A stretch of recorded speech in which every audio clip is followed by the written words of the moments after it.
In this tutorial, I'll be guiding you guys on how to get a command block in Minecraft. So let's get started. So first of all, you're gonna click single player and create a new world. Then you're gonna allow cheats so that it's own, and then you're gonna give any name you want and click create new world. So you're gonna wait for it to load.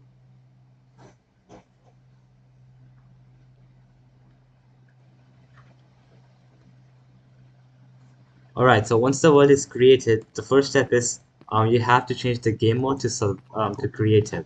So to do that, you're gonna click slash game mode space creative and click enter. So once that is done, you'll be in creative mode. The next step is to get the command block. So for that, you have to write slash give your username, so Frosty Devil in my case, and then you have to type in command block and click on the first one, and then click enter. So once that is done, you can see that you'll have the command block on your hand, and then you can just place wherever you want. So there. So as you can see, that's how you can get a command block in Minecraft.